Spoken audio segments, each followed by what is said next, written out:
Tá bom. Olá, pessoal! Estamos ao vivo. Hoje o assunto vai ser um assunto muito, como é que se fala? Presente, né?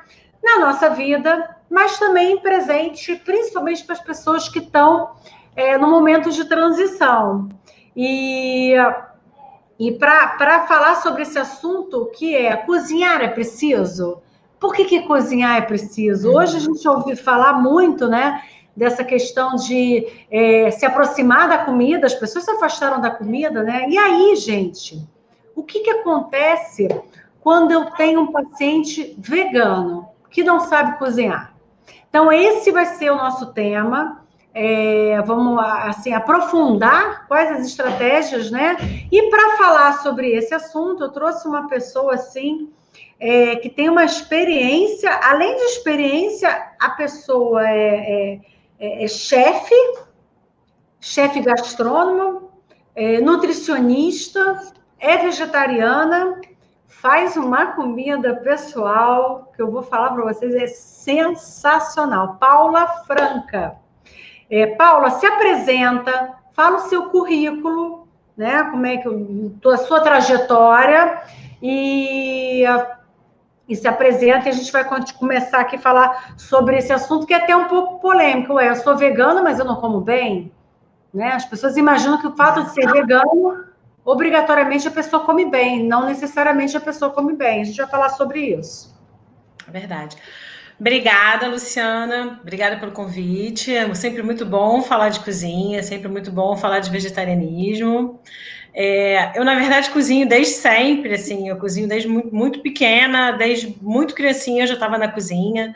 Então, eu, antes de ser nutricionista, eu sou chefe de cozinha e isso é muito presente na minha trajetória, tanto que eu falo muito da nutrição e da alimentação, sempre da perspectiva da cozinha, né, do cozinhar. Então, eu adorei o tema da live, é muito bom.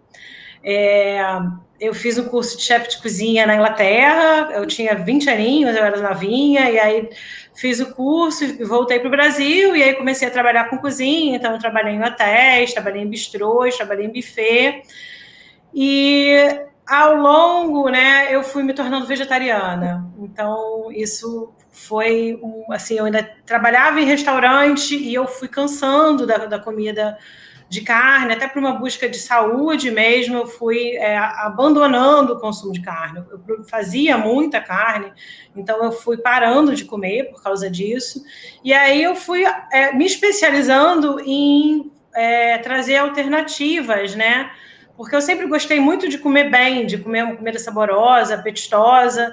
E quando eu fui abandonando o consumo de carne, eu fui vendo que tinha uma necessidade muito grande no mercado de oferta, né, de alimentos saborosos, bem feitos.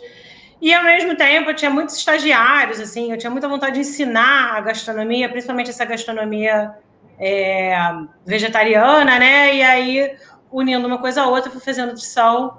Então, eu, na verdade, sou nutricionista há pouco tempo. Eu sou chefe de cozinha há muito mais tempo. Ai, e aí, contrário. com a trajetória na nutrição, eu acabei unindo a pesquisa, enfim, e aí tenho dado aula, estou trabalhando com a docência justamente com essa adaptação, assim, então isso tem sido muito feliz, assim, para mim, em termos profissionais, né?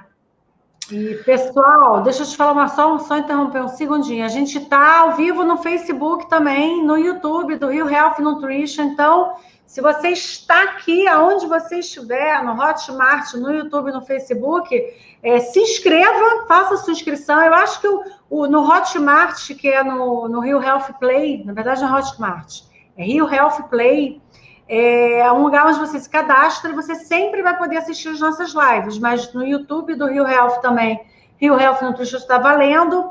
Então se inscreva, ative aquele sininho, chame os amigos, porque sempre a gente traz assuntos relevantes para você, profissional da área da saúde, para você, nutricionista. Por quê? A gente hoje vai falar basicamente de gastronomia, e a Paula, hoje, ela faz uma, como é que eu posso dizer que ela faz uma curadoria da parte de gastronomia da nossa pós-graduação em nutrição vegetariana. Ela tem desenvolvido, enfim, várias receitas assim sensacionais. A gente está gravamos já algumas aulas, vamos gravar mais, né, Paulo? E sim, esse é um assunto, Paulo, sabe uma coisa que me assusta? Eu sei que a gente vai falar de vegano, de alimentação, de cozinhar, saber cozinhar. Me assusta ver alunos da nutrição que não sabem cozinhar. Isso, para mim, é assim, eu não consigo entender, porque não faz sentido eu ser nutricionista e eu não dominar. Eu não preciso ser chefe. Chefe eu não preciso ser, porque o chefe ele tem uma técnica que é completamente diferente, entendeu? Eu fui tentar fazer o hambúrguer que você fez, lindo, maravilhoso, e eu dissolvi o negócio todo. Mas tudo bem, receita a gente tem que fazer 2, 3 vezes até acertar. Tem essa coisa também. Mas, então, assim, eu acho que não há cabimento, essa é a minha opinião. Ou o nutricionista tem um chefe trabalhando com ele, tudo bem, ele pode ter. Mas eu acho muito estranho um nutricionista que não, no mínimo, não tem um bom conhecimento de culinária. A culinária da mãe, a culinária, sabe aquela culinária de casa caseira, fazer um refogadinho, saber que o amigo de milho vai dar uma liga. Então, assim, me assusta ver uma geração afastada da cozinha, e é isso que a gente está vendo. Uma geração tecnológica, uma geração de muito marketing, né? De muitas ações no Instagram, e muitas vezes as pessoas não têm nenhuma como é que se faz? Afinidade com a cozinha. E agora, falando de um assunto, voltando agora para o nosso assunto principal, como é que você vê o avanço de indústrias de alimento, que já perceberam que é um grande mercado, o paciente, a população de veganos cresce num número bastante expressivo, e a prospecção é de que daqui a alguns, sei lá, não sei quantos anos, isso esteja no nível ainda muito maior. Então, como é que você vê o desenvolvimento de produtos veganos, mas que são completamente desprovidos de benefícios nutricionais, por exemplo, para a saúde? Sim, a gente tem um mercado muito grande, né? O número de vegetarianos e de veganos e de pessoas que têm procurado reduzir o consumo de carne. Às vezes a pessoa nem abandona totalmente, mas ela procura reduzir. Então, existe um mercado muito grande, e essas pessoas, de fato, têm falta aonde comer e o que comer, e comidas mais práticas, né? E aí o mercado, que é muito esperto, você tem até grandes empresas de laticínios e empresas que produzem carne mesmo, que vêm trazendo essas alternativas.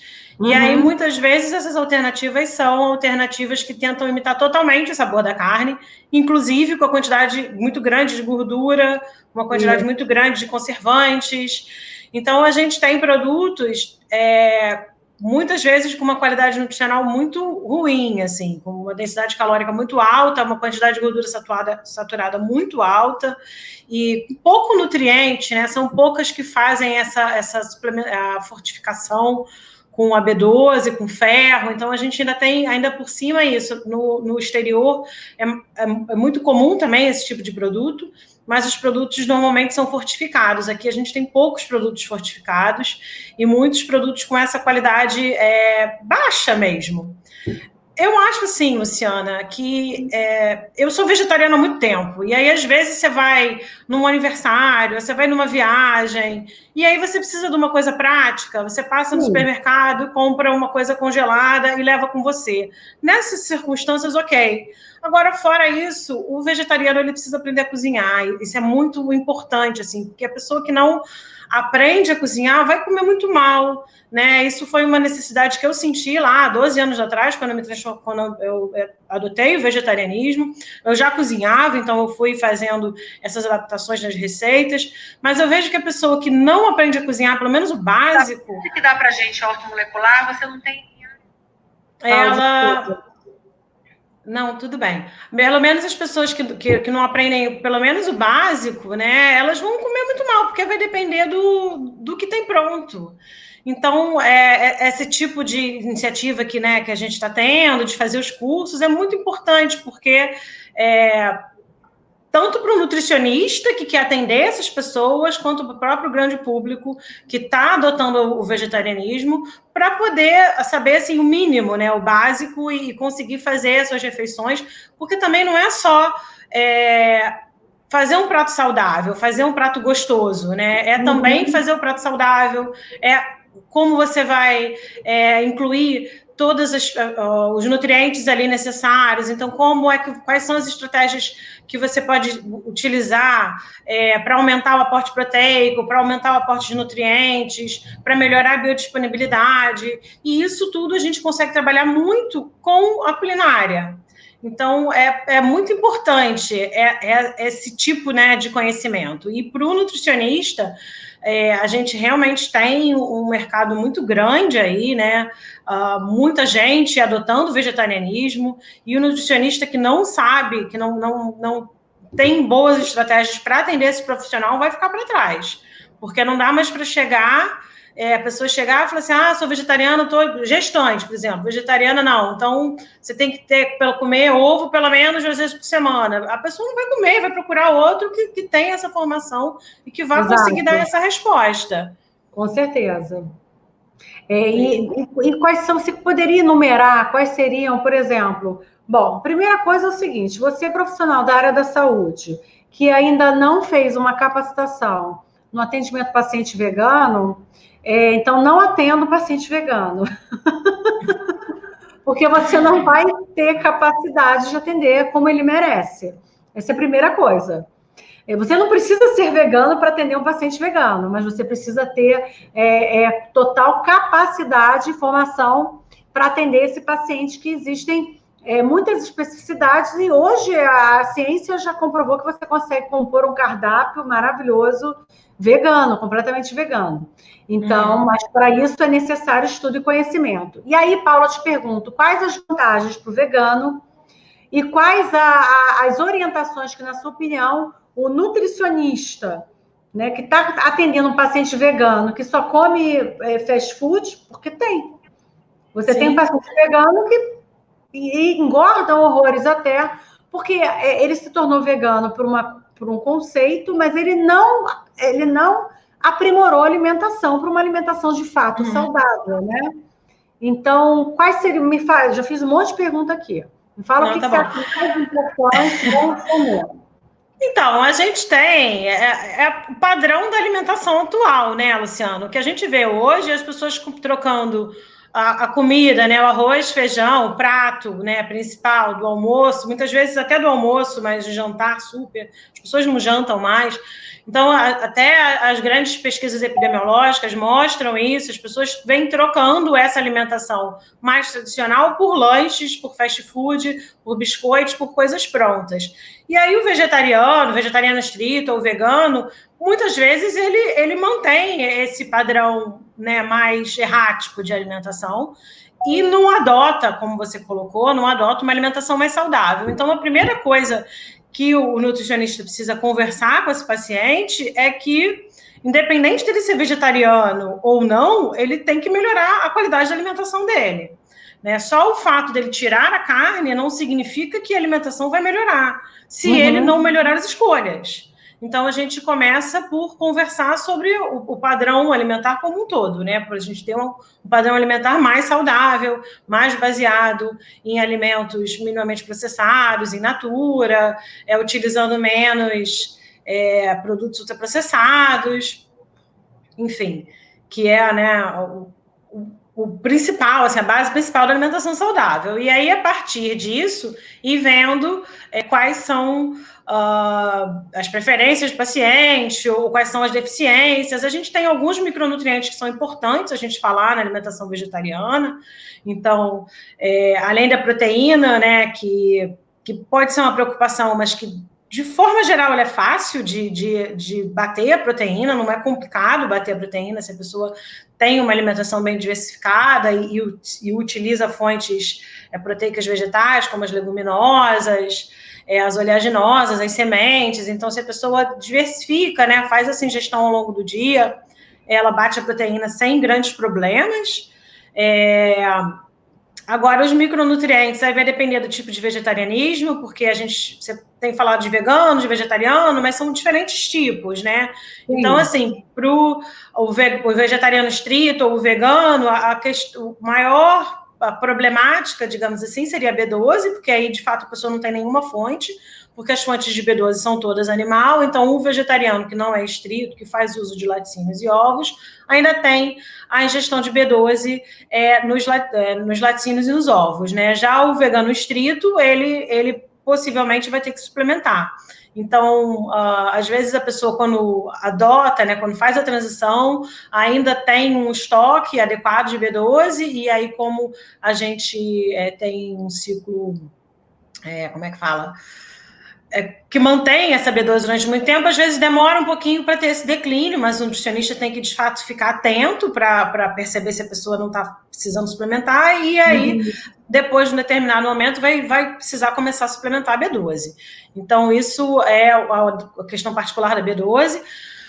Aí a gente tem a questão do ferro. O ferro, às vezes, ele é mais problemático nos vegetarianos do que nos veganos estritos, porque o vegetariano ele vai consumir muito laticínio e muito ovo, e aí o cálcio vai competir, né, um sítio de absorção do ferro, e aí às vezes atrapalha a absorção do ferro. Então, às vezes, seu paciente que faz a ingestão de laticínio acaba comendo muito queijo, muita preparação com queijo na hora do almoço, né? E aí você só tem a fonte de ferro no feijão, atrapalha a absorção. Então, ficar atento ao ferro, e aí usar as estratégias para melhorar essa absorção. Então, aquelas estratégias que a gente aprendeu na faculdade, eu pelo menos aprendi, né, utilizar a vitamina C, utilizar a vitamina C junto com feijão, não utilizar cafés, chás, vinhos, junto com a refeição que você tenha maior aporte de ferro. Beterraba, né, no feijão, cozinhar espinafre no feijão, isso é um crime. Deixar de molho, né? Deixar de remolho esse feijão, porque a gente vai ter uma diminuição dos fatores antinutricionais, é muito importante também.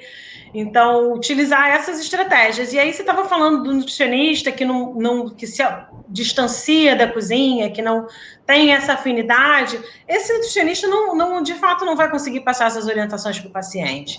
E no caso do paciente vegetariano, passar essas orientações de cozinha é muito importante. Então, esse nutricionista, né, ele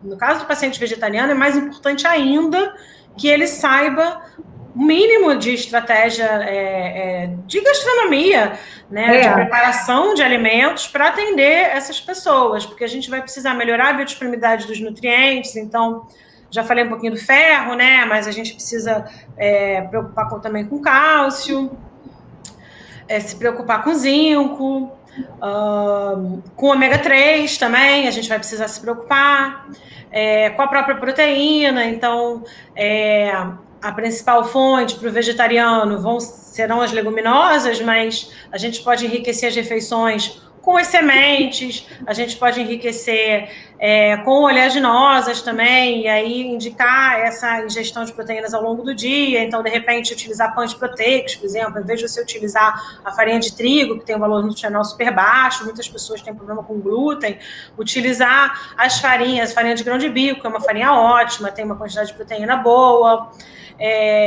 As próprias farinhas de oleaginosas, né, também, de repente fazer um blend aí de farinhas, porque aí você já tem um cracker mais proteico, o pão mesmo, então você já começa a ter ingestão de proteína já desde o café da manhã, por exemplo. Certo.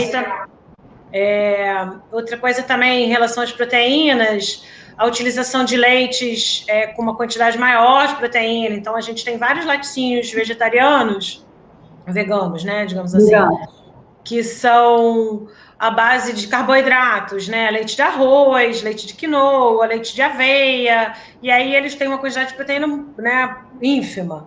Então, orientar também a utilização de laticínios à base de oleaginosas, e aí tem que saber fazer, porque aí seu paciente vai chegar e vai falar assim, mas Nutri é caríssimo esse leite, eu não tenho condição de comprar. E aí você tem que saber fazer para poder orientar. E aí, até em relação aos leites também, a gente tem o que você estava falando antes, tem várias empresas que fazem leites com uma quantidade de açúcar muito grande. Surreal. Surreal. Você vai comprar o leite de café cheio de açúcar, para quê? O público desse leite não quer consumir açúcar, eu não entendo isso. Sim, é para ficar docinho, né? E aí eles botam muito açúcar, muitas vezes bota muito aditivo, né? Bota vários tipos de essência. Aí às vezes usa, por exemplo, um leite de soja, que tudo bem, tem uma quantidade boa de proteína, mas aí tem toda a questão de ser transgênico e a soja, o leite de soja, eu já fiz em casa da soja do grão, né? O sabor de soja é muito forte, você não consegue consumir. Então tem que mascarar esse gosto. E como é que vai mascarar o gosto? Coloca lá vários outros produtos. Entendi. Então, assim, a alimentação do vegetariano ela pode ser ótima, pode ser super saudável, mas quando a pessoa utiliza muito desses produtos prontos, pode ficar uma alimentação muito, assim... Inflamatória, inclusive. Sim, cheio de ômega 6, vai produzir muito ácido araquidônico, cascata inflamatória, enfim. E o ômega 3, ele também é um ponto sensível, né? A gente teve uma palestra no congresso, eu não vou lembrar o nome da planta, não, mas está lá no Rio Health Play, está lá. O palestrante falou só de ômega 3 em paciente vegano. Tem uma nova plantinha que eles estão estudando, que ela vem com uma carga boa da relação, né? Eu esqueci o nome agora, não vou lembrar, mas eu sei que tem. E eu posso ir lá consultar, não preciso decorar. Entendeu? Eu vou lá, eu sei quem é a aula, que é do Luiz Fernando Miranda, professor da pós, e aí eu vou lá, vejo a palestra dele e vou ver tudo, ele botou tudo, ele mapeou a planta toda, pesquisa, tudo, que provavelmente vai vir algum produto, vou te mandar, para você ver. Sim, e quero aí, assistir. Paula, eu tenho a seguinte pergunta para você. Então, a gente já entendeu que para ser vegano, para ser saudável, não basta não comer carne, não basta não comer animal. Tem que também planejar a sua alimentação. Né? E para que o paciente possa planejar e ele procura você para fazer essa migração, nessa transição, você, nutricionista, tem que estar apto, né, para atender esse paciente do ponto de vista nutricional e do ponto de vista da gastronomia também. Você tem que, no mínimo, ter experimentado fazer um leite de castanha, um hambúrguer de oleaginosas, né? Oleaginosas não, um hambúrguer de leguminosas, né? Para entender a dificuldade qual é. Então, assim, conhecer as farinhas que dão liga, né? Por que põe chia? Por que põe isso? Porque, por exemplo, uma coisa que você me falou nas aulas, Paula, que me chamou muita atenção, que a gente falou assim, essa aula a gente precisa substitutos proteicos, né? Trazer tudo que tenha maior valor em termos de proteína vegetal.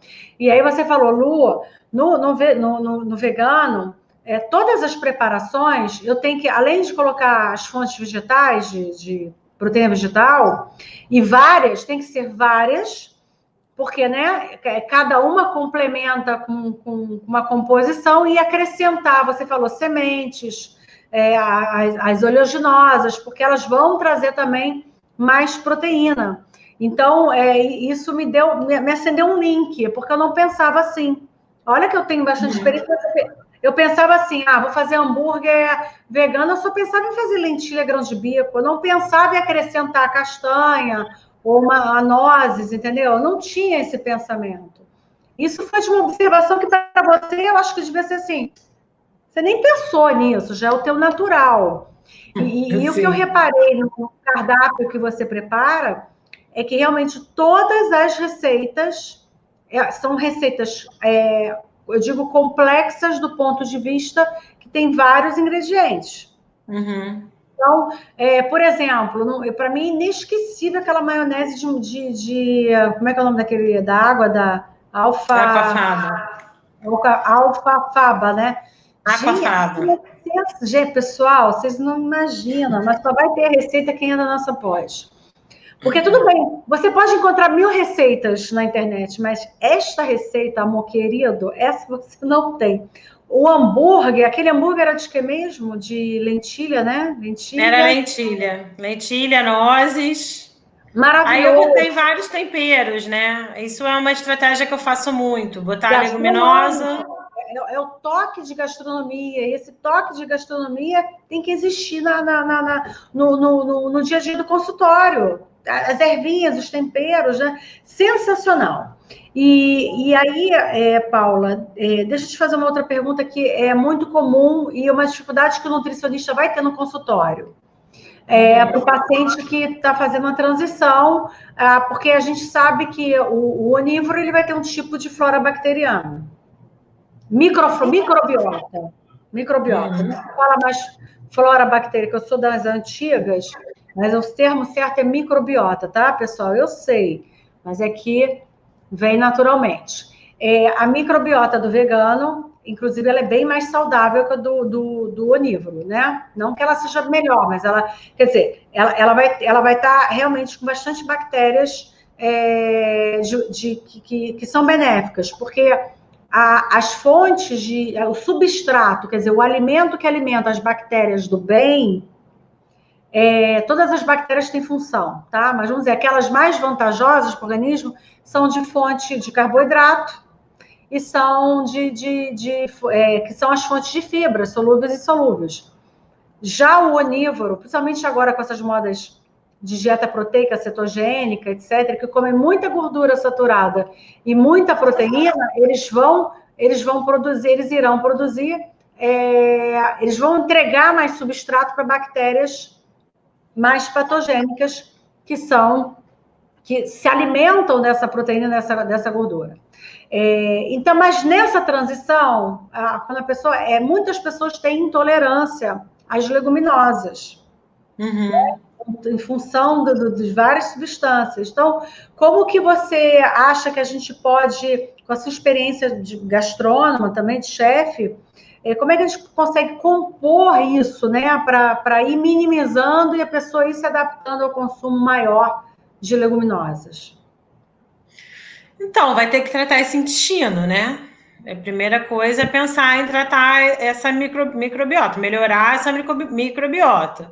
Então, inicialmente, a pessoa que tem um padrão alimentar totalmente ocidentalizado, com muita fritura, muita gordura saturada, enfim, e aí muda da noite para o dia, quando começa a consumir uma quantidade enorme de fibra, ela realmente vai ter desconforto abdominal. Então, o que a gente pode fazer é deixar essas leguminosas de remolho, pode até deixar, em vez de fazer esse remolho de 12 horas, já deixar isso começar a fermentar mesmo, deixa 24 horas, aí vai trocando a água, porque aí você vai ter, ela vai começar a germinar, e aí você diminui muito esses antinutrientes que normalmente são os principais causadores aí desse desconforto.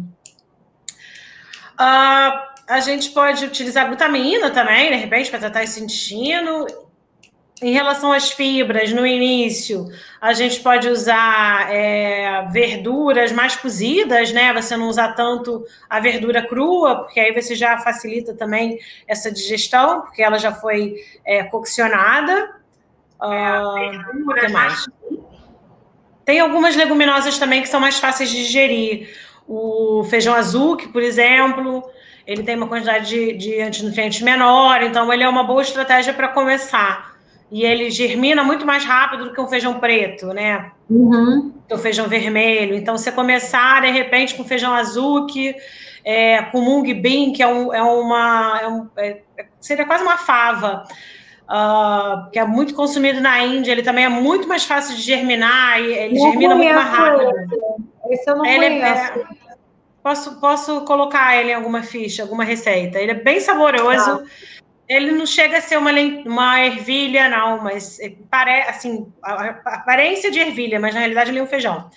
e é bem mais fácil de digerir também. Esses produtos, esses dois a gente encontra em lojas de produtos orientais, e são leguminosas que são mais fáceis de digerir. Elas são mais caras também, mas inicialmente para a pessoa fazer a transição, de repente vale a pena investir nessas leguminosas mais fáceis. A lentilha também é um pouco mais fácil, não é tanto quanto o feijão azul, mas ela também germina bem mais rápido. Então, a gente pode deixar isso de remolho um bom tempo, até começar a germinar, e aí sim cozinhar, né? Ir trocando essa água e ver se o paciente tolera dessa forma.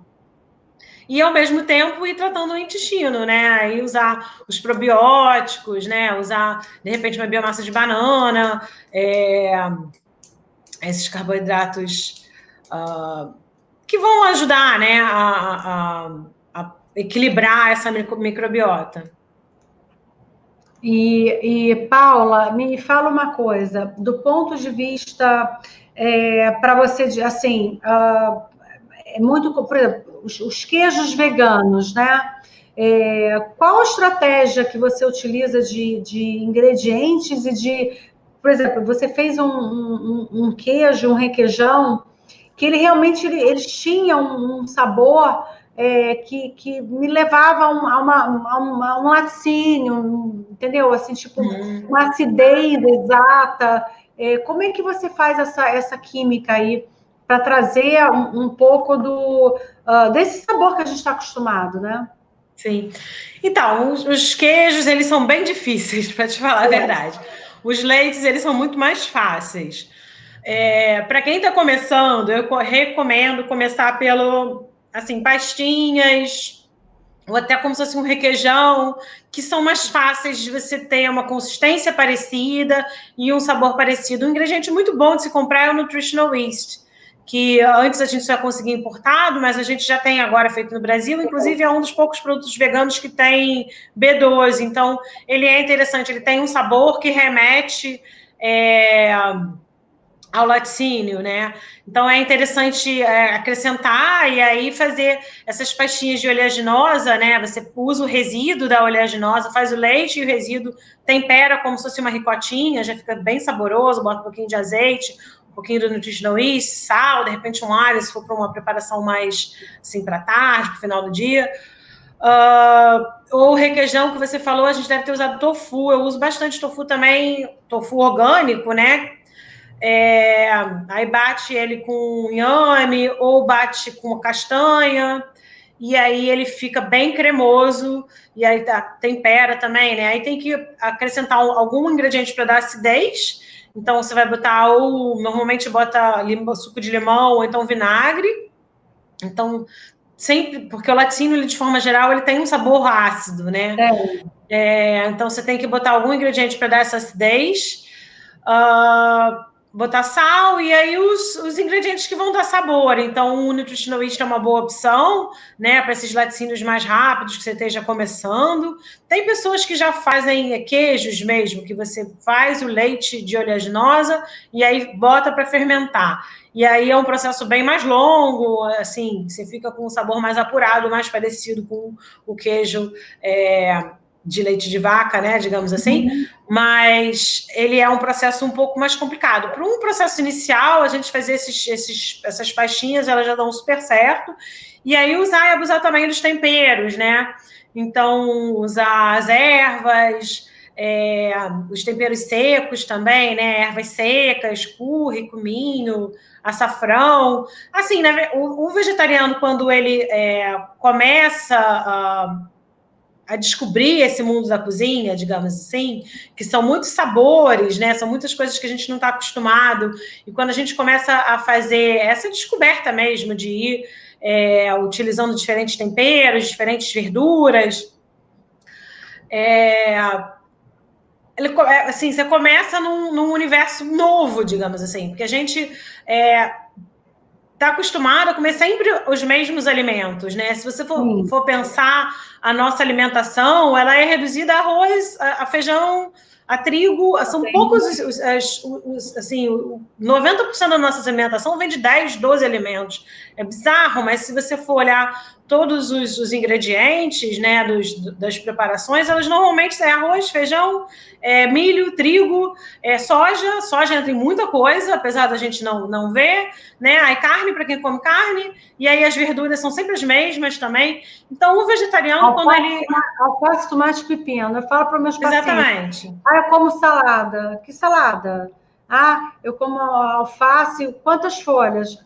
Um pouquinho. Um tomate. Isso aí para mim não é salada. Isso aí para mim é nada, entendeu? Então, salada é você ter várias formas, texturas, crocância, enfim, vários sabores e é isso que a gente tem que ensinar.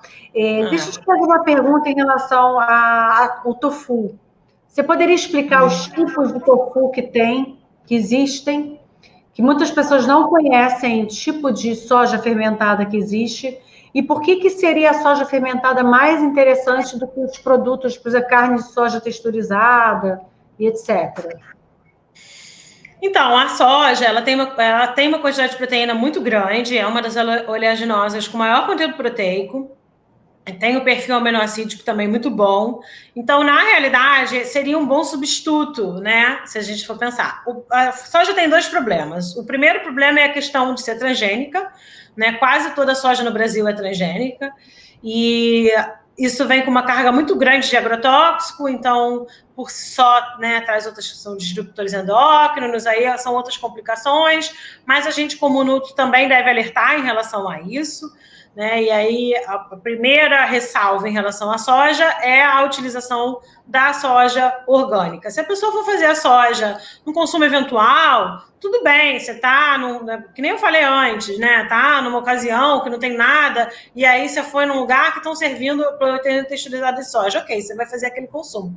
Mas você passar a receita para o seu paciente para estar fazendo semanalmente proteína texturizada de soja não orgânica, já eu particularmente não acho legal. Né? Então, tem primeiro essa questão, né, do orgânico, do transgênico, e fora a proteína texturizada de soja, dificilmente, eu nunca encontrei uma proteína texturizada de soja que fosse orgânica, ela é muito difícil de encontrar, e a proteína texturizada, ela digamos assim, a sobra do processo de obtenção, né, de outros produtos de soja. Então, ele é o resto, na realidade, que sobra. Quando você faz, quando eles fazem o óleo, né, o que sobra, aquilo é cozido para ser transformado na proteína texturizada de soja. Então, para você tirar o óleo, né, o óleo refinado, ele já entra ali uma série de produtos químicos que aí vai ter aquele resquício na proteína texturizada de soja. Então, isso aí por si só já não é um produto muito interessante. E fora isso, a soja tem muito fator antinutricional. Então, é uma das leguminosas que mais tem fator antinutricional. Né? Então, assim, eu estava falando do feijão azul, que tem menos fator antinutricional, que ele germina muito mais rápido. A soja leva muito tempo para germinar. Então, quando a gente usa proteína texturizada de soja, você tem uma boa quantidade de proteína ali, mas ela vem com uma quantidade de antinutrientes muito grande, então nem tudo, né, nem toda aquela proteína que você está ingerindo você vai conseguir absorver, e aí muitas vezes aqueles fatores vão atrapalhar a absorção de ferro, de zinco, que também estão fazendo parte da sua refeição. Então, isso é um problema, né? E aí o tofu já principalmente tofu orgânico, que você já é feito com a soja, né, não transgênica. Então, o produto inicial já é um produto melhor, né? Porque o grão inicial ele não vem com a quantidade muito grande de agrotóxico, e aí ele já passa por alguns processamentos que vão diminuir esses fatores antinutricionais. Então, a gente tem o tofu, né? Que na verdade a soja é cozida e depois é precipitada. A gente tem o shoyu, a gente tem o tempê, tem um outro também, que é a soja, que é o grão da soja fermentado. Agora eu esqueci o nome. E essas formas, elas são... Tem tempê. Tem o tempê, que é fermentado, é o grão da soja fermentado, mas tem um outro que ele fica meio gosmentinho, que eu acho mais difícil de ingerir. Não é muito do meu hábito, digamos assim, o gosto fermentado é muito forte. Mas o tempê é bem interessante, a gente consegue comprar o tempê pronto, e aí ele também normalmente é da soja orgânica e ela já é bem fermentada, então a absorção é muito boa, né? Que mais? A própria pasta de soja, né? Aquela que faz o missô, ela também é interessante. Pode usar até para temperar. Às vezes eu uso no hambúrguer. Quando eu faço a massa do hambúrguer, eu boto um pouquinho daquilo, No do missô. missô. Mas eu gosto de comprar um missô sem monoglutamato de sódio, que tem. Ah, com certeza. Tá? Sim. Então eu tenho essa preocupação, porque eu não me dou bem, eu fico inchada assim imediato. Inclusive, assim, comida japonesa para mim primeiro que eu não gosto muito, eu gosto de comida. Tá? Comida? Uhum. Eu gosto de comida. Não sem desfazer ninguém, respeito o gosto de todo mundo, respeito todo mundo, mas eu não vejo graça eu gosto de uma comida, sabe? Do jeito que você faz, com toda aquela elaboração, com toda aquela coisa bistrô, sabe? Aquela coisa que tem um trabalho, tem processo, tem refogado, tem tempero, são tantos processos, não tem como o negócio não ficar gostoso, né? Então, eu tô até hoje com aquele hambúrguer, para mim foi maravilhoso, eu não consegui repetir, mas vou fazer. Pessoal, é sério, eu escondi o hambúrguer, ela gravou aula de pós-graduação, e ela fez um monte de hambúrguer. A galera que não quis, né? Aí tudo bem, levei para casa. E lá em casa é o seguinte: se deixar na geladeira, some. Então, eu escondi, eu todo dia lá comia um hambúrguerzinho, porque eu gostei tanto. Eu falei, não vou deixar acabar, porque eu quero comer todo dia um desse, com aquele molho de mostarda sensacional. Uma coisa assim, olha que eu não amo mostarda, mas aquele estava assim, incrível. Então, eu gosto muito dessa questão. Isso tudo foi para falar que missô tem que ser sem monoglutamato. E o shoyu também, né? O shoyu é um problema, né, É Luciana? um problema. Eu tenho A enxaqueca. maioria dos shoyos são péssimos, é corante de caramelo, é um monte de coisa que coloca ali. Isso. Mas tem Eu vi um produtores. shoyu que tinha farinha. Fiquei chocada. Farinha. Não sei para quê. Para grudar? Para que é a farinha no shoyu? Tinha Para engrossar, eu um acho. amido de alguma coisa. Não, mas tem fornecedores, tem família, tem uma família que eu compro, agora esqueci o nome da família. Tem, assim, esses grupos que vendem produtos orgânicos, eles entram em contato direto com os produtores, né? Aí a Isso é gente consegue legal. comprar o shoyu e o miso direto da família que produz, e aí é aquele puro, entendeu? Que é só Entendi. realmente a soja fermentada, o sabor é outro, ele é bem mais encorpado. Aí é o shoyu de verdade, aí vale a pena. Esse shoyu do supermercado, eu concordo com você, que ele Pois não é é. um ingrediente Não, interessante, né? Porque não é. você cozinhar com ingredientes de verdade, assim, você está fazendo comida de verdade, digamos assim, né? Está trazendo alimentos, frutas, legumes, verduras, grãos, está fazendo aquela comida de verdade. Aí você vai encher de fumaça líquida, shoyu, esses temperos totalmente industrializados, não tem nada a ver, realmente. O legal é você incentivar justamente o uso dos temperos naturais, né? E aí a mesma coisa para os molhos, né? E aí tem molhos. A mostarda, por exemplo, tem mostardas que são uma delícia, que são essas mostardas. Vou ter que fazer. Agora eu vou sonhar com aquele molho de mostarda. Pessoal, vocês não têm noção. O que é aquele molho de mostarda? É sensacional. Não, o hambúrguer que ela fez com molho de mostarda. Assim, surreal. Paulo, me fala uma coisa aqui, que é um grande tendão de Aquiles de quem tem alergia. Inclusive, o legal da dieta vegana é que, às vezes, ela vai ajudar também a pessoas que têm algum tipo de alergia alimentar a laticínios, né? Ou a ovo. Então, é legal a gente pensar também que existem outras, além da questão de você não consumir animais, né? Até em função da forma que eu cada vez mais. Eu não sei se vocês assistiram um programa, não vou falar o nome, fim de semana. Pô, eles criam um urso para tirar a bile do urso, porque cara, é surreal o negócio que eu não quero nem lembrar que eu fiquei traumatizada com isso. Mas então, assim, o ser humano ele está cada vez pior, né? Decepcionante o ser humano, a capacidade dele. Mas a grande dor também do nutricionista de consultório é receitas que levam ovo. Porque eu mesma tenho muita dificuldade. E eu comi um muffin, pessoal, ela fez um muffin de laranja. Perfeito. Parecia ou de festa daqueles programas de confeitaria. Uma coisa linda, com ganache também vegano, maravilhoso. Mas como substituir esse ovo para dar certo, para não estragar a receita? Então, o ovo depende da receita, tá? Você não tem um substituto que vai servir para todas as receitas. É sempre mais fácil para bolos, por exemplo, você pegar uma receita que já seja vegana, do que você tentar adaptar uma receita sua. Entendi.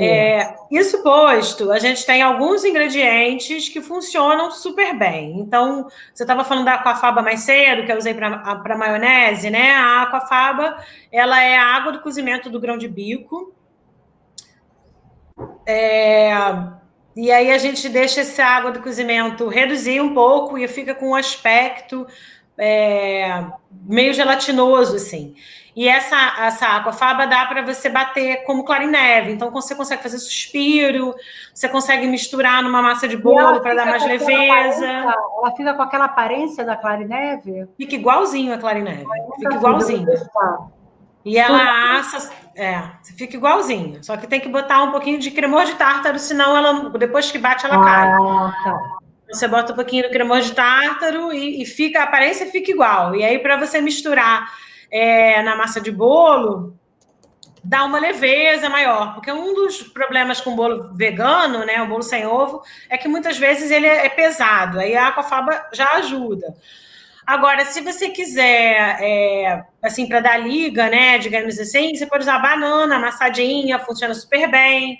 Pode usar linhaça, fazer o gel de linhaça, que você compra linhaça, moe, e aí também tem que orientar, né, a pessoa a moer aos pouquinhos, né, a não comprar aquela linhaça moída já há muito tempo, porque senão você perde ali o ômega 3 todo, mas mistura essa linhaça moída com um pouco d'água, espera uns 5 minutinhos e aquilo vai formar um gel. E aí, esse gel, ele vai ajudar no seu bolo, por exemplo, a dar liga.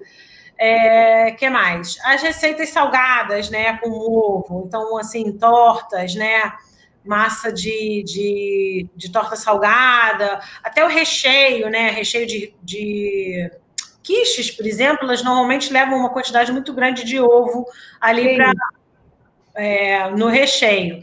Aí um ingrediente muito interessante é a farinha de grão de bico.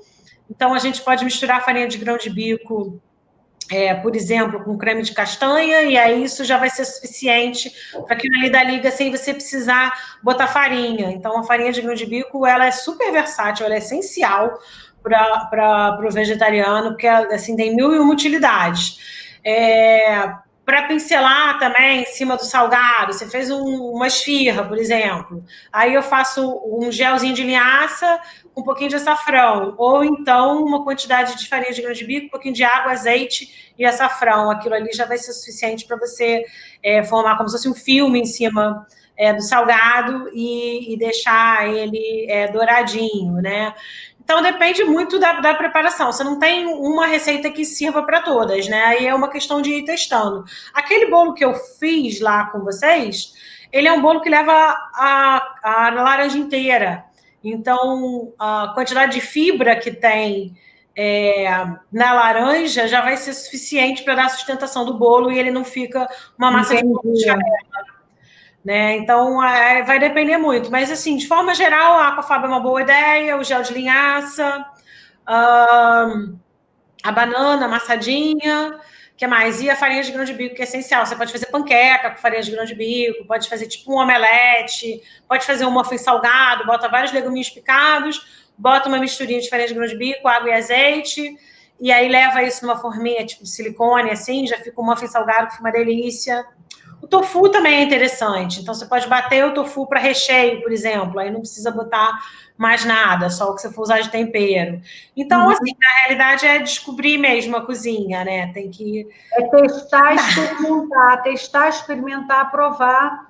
Porque esse é o barato da cozinha. A cozinha, quando você vai cozinhando, você vai descobrindo, né? E é muito legal que o ato de cozinhar, ele tem uma relação direta com o seu eu original, né? Que é o instinto de comer para sobreviver, só que com todo um grau de sofisticação que a gente hoje em dia tem. Afinal de contas, somos, né, seres humanos pensantes, desenvolvemos muito essa parte, nossos potenciais, né, humanos. Então, a gente consegue desenvolver. Você vê que vira e mexe, criam-se receitas novas, novos formatos que você não conhecia. Há pouco tempo atrás não se falava de como é que era? Grão-melete. Que é omelete grão de bico. Não se falava disso, né? Eu acho que a gente não tinha nem essas farinhas disponíveis, né? Acho que o vegano ele tinha que fazer sozinho, não? A farinha de grão de bico era difícil de achar. A farinha de grão de bico é muito utilizada em alguns países asiáticos, né? E aí, assim, a gente hoje tem uma facilidade muito grande de comprar produtos que vêm de outros lugares, e até acaba que com o uso, né, que nem o Nutritional Yeast, a própria farinha de grão de bico, antes você só encontrava importado e agora você já consegue comprar aqui. Mas você estava falando dessa coisa né, da importância do cozinhar, assim, as pessoas perderam um pouco essa conexão, né, do cozinhar, e é muito importante isso. É um ato de cuidado muito grande, Luciana, porque você cuidar do que você coloca na sua boca, é o que você está colocando para dentro, né? Então, a gente está sempre delegando isso para os outros, né? Delegando o cozinhar para terceiros, para uma indústria que você não tem a menor ideia do que vai colocar ali, só está interessada no lucro. Então, quando você se reconecta de novo com esse cozinhar, você está se reconectando com o autocuidado mesmo, com o que você está colocando de nutriente para você. Então, isso é muito legal, assim, o grande barato de você cozinhar é você ter esse carinho consigo próprio mesmo, de você escolher os ingredientes, você ir no mercado, você pensar no cardápio, escolher os seus ingredientes. Então, às vezes, inicialmente, você pode pensar que é trabalhoso, mas é tão importante, né? A gente tem tantos cuidados que a gente escolhe assim a dedo. Você não bota a sua saúde na mão de qualquer um, o seu treino na mão de qualquer um. Você é super cuidadoso. Agora, a comida não. A comida a gente come no ônibus, em pé, conversando, não tá nem aí, não presta atenção. Sem higiene. Na rua, qualquer coisa. Exatamente. Então, é muito importante esse cozinhar, né? Esse resgate ao cozinhar. Bom, Paula, deixa eu te falar. Vamos lá. Top 5, top 5 assim, para o profissional. Profissional não. Vamos falar de alimentação vegana, né? Porque isso é para todo mundo. Quais são os 5 pontos principais para uma boa comida vegana, gostosa e saborosa? Os 5 pontos principais, ser fresca é um ponto assim, importantíssimo, né? Você justamente ter esse cuidado com a escolha dos ingredientes, ser bem colorida é super importante. Outro ponto muito importante que a gente não falou aqui é em relação aos métodos de cocção. Porque a gente tem muito, assim, legumes, por exemplo, a maioria das pessoas não gostam de legumes, não comem legumes, porque o único legume que elas conheceram na vida é aquele legume refogado, com alho e cebola, cheio de óleo, cheio de água, e que aí eu também não comeria, assim. É muito, muito ruim aquilo, né? Então, você descobrir os diferentes métodos de cocção é super importante. E experimentar, né? Se aventurar a fazer novas preparações. Então, em vez de você pega uma abobrinha, em vez de fazer ela boiando em água, em óleo, você fazer ela grelhada, você fazer assada, você fazer ela salteada, você fazer salteada com a berinjela e aí, de repente, dar uma gratinada. Então, assim, você já vai modificando completamente aquele alimento. E o uso dos temperos, né? Muito tempero. Você deve ter visto isso nas minhas aulas também. Isso é muito da minha história, assim, de culinária francesa, que a gente usa, que a culinária francesa usa muito. Todo mundo pensa na culinária francesa, pensa no creme de leite e na manteiga, mas na verdade eles usam muitas ervas e eles fazem muitos molhos e bases diferentes para molhos. Então eu fiquei muito com isso muito forte, né? Então eu uso ervas muito diferentes nas minhas preparações e a gente tem produtos fantásticos brasileiros, né? Que a gente precisa descobrir, assim. Então, já nem sei quantos eu falei. Mas é isso, assim. A culinária fresca, é você descobrir novos sabores, utilizar formas diferentes de cocção, utilizar as ervas. Então, você botar um manjericão, um alecrim, um tomilho, faz uma diferença muito grande no produto final, né? Elogio, Paula. Elogio. Ah, que bom. Que bom. Lá no YouTube. Tudo. Obrigada, Cristine. Valeu, Cris. Sim. Bom, então, Paula, eu acho assim que a gente conseguiu falar bastante da importância que o nosso objetivo aqui era trazer, exatamente falar tanto para o público geral quanto para o nutricionista que nenhum dos dois pode se afastar do ato de fazer a sua própria comida. Ah, eu não tenho tempo. Ah, eu saio não sei o quê. Então, é o que você falou, você vai entregar a sua alimentação para qualquer um? Não dá. No mínimo, você tem que planejar e criar alguma estratégia. No mínimo. Finais de semana, porque existem pessoas que nunca têm tempo para nada. Não fazem nada, né? Normalmente são pessoas que não fazem nada, que não conseguem fazer. São pessoas que estão sempre a soberbar, não dá, porque nunca dá. E você vai ver que o outro cara que, sei lá, acorda às 6 da manhã, treina, depois ele entra, sei lá, no trabalho dele, depois ele vai para o MBA dele, depois ele vai para sei lá para onde, ele faz a comida dele, o cara consegue fazer tudo. Né? Então, existem pessoas em todas as classes sociais que conseguem fazer, se organizar, é uma questão de organização pessoal. Isso é fato. E isso vai ser fundamental para a saúde. Não tem outro para onde você fugir. Quer comer bem? Faz a sua comida. Quer gastar menos dinheiro com a sua comida? Faça a sua comida. Sim. Porque você vai pagar mais caro tudo na rua. Então, assim, elabore, planeje, pega sábado e domingo. Não precisa fazer tudo de uma vez. Pode congelar, né, Paula? Sim, eu congelo muita coisa. Eu congelo tudo. Então, assim, você vai fazer um feijão, gente, feijão. Não, quer saber uma coisa que me deixa muito irritada? Ai, só como comida fresca. Isso me deixa... Tem gente que só come do dia. Se for congelado, não serve. Não serve por quê? Tá estragado? A comida tá ruim? Não, porque perdeu. Perdeu nada, gente. É tudo uma questão de você saber se organizar e poder fazer essas preparações, entendeu? Então, dá para cozinhar um feijão, já cozinha logo um panelão, não cozinha um pouquinho, bota em potinhos, congela, só refoga no dia que for fazer, não é isso, Paula? Eu uso essa estratégia. Não, é exatamente isso. Eu uso os feijões, né? Eu cozinho e deixo em potinhos. Eu faço muito grão de bico também, aí cozinho, deixo em potinho, depois eu tiro e faço ele só salteado com azeite, açafrão, às vezes curry, o que eu tiver ali de erva, que já é super quebra-galho. Você falou do hambúrguer, eu também faço muito hambúrguer. O hambúrguer, normalmente eu faço logo o pacote todo de feijão, porque aí já vira um pedaço de hambúrguer, um pedaço almôndega e o restante eu congelo como feijão.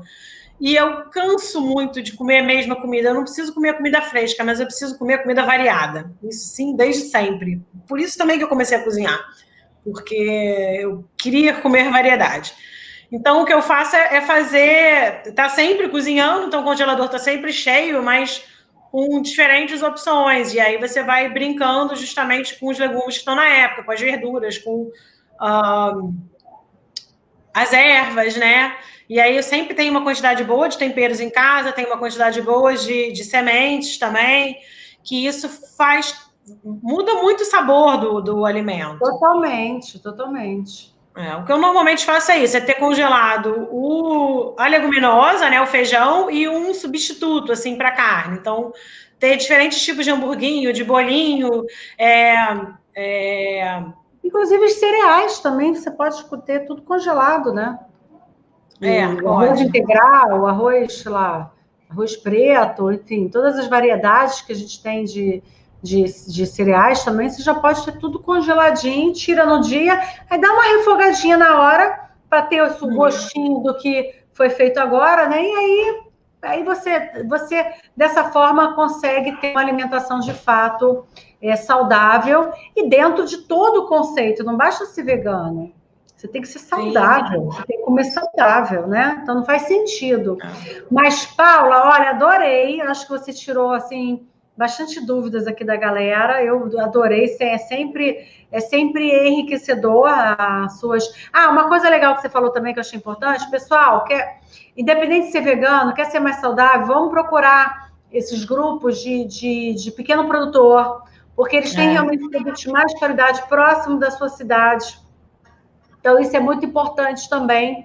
Eu compro de um lugar aqui perto do Rio de Janeiro também, enfim, orgânicos, etc. Então, além de você estar fomentando o mercado próximo, você está fazendo esse pequeno ciclo que tem uma relação com o veganismo, que tem relação também com o saudável, que tem relação também com o bem-estar, meio ambiente, enfim, com tudo, né? Aí entra todo mundo aí na brincadeira. Então, pessoal, olha, muito obrigada, Paula, adorei, muito obrigada. Ansiosa para as nossas próximas as aulas. Fiquei com água na boca. Deixa eu limpar aqui. Essa mulher é maravilhosa. É uma grande honra para mim ter você com a gente, em vários projetos também. Sábado agora você vai dar aula na pós de esporte, não é isso? Vou, darei aula na pós de esporte. Então não precisa esperar muito, sábado já vai ter degustação, maravilha. E é isso, pessoal. Aproveitem, peguem essas informações. Não deixem de assinar o Rio Health Play. Você pode, enfim, interagir com vários profissionais ali dentro. A gente tem uma comunidade grande, são 12 mil pessoas ali. Então, vai ser muito legal, muito enriquecedor para todos vocês. Um beijo grande, Paula. Muito obrigada, gente. Obrigada, Luciana. Foi ótimo. Obrigada. É sempre um prazer, como eu falei, né? Falar de alimentação. Eu sou apaixonada por cozinha, então eu posso ficar o dia inteiro falando de fluido, comida. Né? Vai fluido. Mas é isso, gente. Ó, diretor, pode desligar. Obrigada. Beijo grande. Tchau, tchau.